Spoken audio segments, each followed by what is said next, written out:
दोस्तों, इच्छाधारी नाग नागिन के किस्से कहानियाँ हमें प्राचीन समय से ही रोमांचित करते आई हैं। उनसे जुड़ी हर एक बात हमें अचंभित कर देती है। नागमणि के कारण प्राप्त हुई असीम शक्तियाँ, जिसके दम पर वह कोई भी रूप धारण कर सकती हैं। विशेषकर कोई भी इच्छाधारी नाग नागिन किसी भी मनुष्य का रूप धारण कर सकते हैं। वही ये समय आने पर कई लोगों की मदद को भी आते हैं, परंतु ये गुप्त रूप से मदद करते हैं तथा किसी भी सामान्य इंसान के सामने नहीं आते। वहीं दोस्तों, हमने कई बार देखा है नाग नागिन का एक दूसरे के प्रति प्यार और निष्ठा हम सभी लोगों के दिल को छू जाता है। वे एक दूसरे के लिए जान तक दे देते हैं, और अगर कोई भी उनके साथी में से किसी एक को भी किसी प्रकार का कोई नुकसान पहुंचाता है या मार देता है, तो फिर शुरू हो जाता है एक बदले का दौर, और शायद ही कोई नाग नागिन के बदले से बच पाया। वहीं दोस्तों, नाग नागिन अपने साथी का बदला लेने के लिए अपने जान तक को कुर्बान कर देते हैं, लेकिन ये अपना बदला लेकर रहते हैं। दोस्तों, एक ऐसी ही घटना घटी थी उत्तर प्रदेश के एक छोटे से गांव में रहने वाले विनोद नाम के इस व्यक्ति के साथ। दरअसल दोस्तों, यूपी के एक अजराना गांव में विनोद नाम का एक किसान रहता था। वो अपने माँ बाप का इकलौता बेटा था और खेती बाड़ी ही उसका रोज का रोजगार था। एक बार विनोद ट्रैक्टर से अपने खेत में खाद लेकर जा रहा था, और जब वह अपने खेत में पहुंचा तो उसका ध्यान नहीं गया कि उसके खेत में पहले से ही एक सांप पहुंचा हुआ है, और उसके ट्रैक्टर के नीचे वह आ गया था। नाग इतनी बुरी तरह से कुचल गया था कि उसकी वही मौके पर मौत हो गई थी। वहीं जब विनोद को ये मालूम हुआ कि गलती से उसने एक नाग को मार डाला है, तो उसको बड़ा अफसोस हुआ, क्योंकि वो किसी भी जीव की हत्या नहीं देख सकता था। परंतु अब वो कर भी क्या सकता था, क्योंकि जो भी हुआ था वो अनजाने में हुआ। उसने तुरंत उस मरे नाग को उठाकर पास की ही झाड़ी में फेंक दिया। दोस्तों, विनोद इस बात से अनजान था कि जिस नाग को उसने मारा था, उसकी नागिन विनोद को ये सब करता देख रही थी। वो नागिन पास की ही झाड़ी से ये सब नज़ारा देख रही थी, और वो गुस्से से पागल हुए जा रही थी। लेकिन वह नागिन जब तक विनोद के पास पहुंचती, तब तक विनोद अपने ट्रैक्टर में बैठ घर की तरफ जा चुका था। 2 दिन के बाद जब विनोद अपने पिता के साथ खेत में पानी दे रहा था, तो उसने देखा कि उसके सामने एक नागिन गुस्से में फुकारे मार रही है।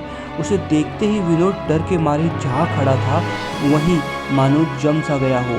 उसके मुंह से उस समय आवाज़ ही नहीं निकल पा रही थी। लेकिन विनोद के पिता ने उस नागिन को दूर से ही देख लिया था। वो दौड़ कर आए और उन्होंने पास ही पड़ा डंडा उठाया तथा नागिन के सर पर दे मारा। उस समय नागिन अपना जान बचाकर किसी तरह वहाँ खेत से भाग गई। उस दिन तो विनोद बाल बाल बच गया, परंतु उस दिन से उस नागिन के भयानक सपने उसे आने लगे। सपने में कभी वह नागिन उसे कसकर लपेट लेती, तो कभी उसे डरा डरा कर भगाती। विनोद अपने रोज के सपने से अब परेशान हो चुका था, और 1 हफ्ते से ढंग से सो भी नहीं पाया था। एक दिन सुबह सुबह जब विनोद दातुन कर रहा था, तो अचानक उसके सामने उसने शीशे में देखा कि पीछे वही नागिन खड़ी है और फुकारे मार रही है, जो वह सपने में देख रहा था। वो तेजी से चिल्लाया और अचानक बेहोश हो जाता है। जब विनोद होश में आया तो उसने अपने माँ बाप को बताया कि कैसे वह नागिन के एक सपने से परेशान है। अब तो उसे हर जगह नागिन ही नागिन दिखाई दे रही है। विनोद के माँ बाप तुरंत विनोद को लेकर पास के ही एक प्रसिद्ध सपेरे के पास गए और अपने बेटे की परेशानी बताई। वह सपेरा कई तंत्र विद्याओं का भी ज्ञाता था। उसे विनोद के सर पर बस उसने अपना हाथ रखा और सारी बात जान ली। उसने विनोद के माँ बाप को बताया कि विनोद से एक नागिन के नाग की हत्या हुई है, और अब वह नागिन विनोद को मारना चाहती है। उसने अनेक प्रयास भी विनोद को मारने के लिए किए, परंतु वह अपने मकसद में अभी तक विफल रही है।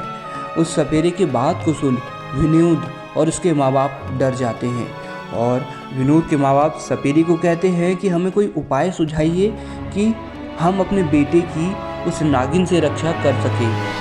तब वह सपेरा बताता है कि महादेव शिव की शक्ति से ही अब विनोद बच सकता है, क्योंकि नाग नागिन के आराध्य देव है महादेव शिव।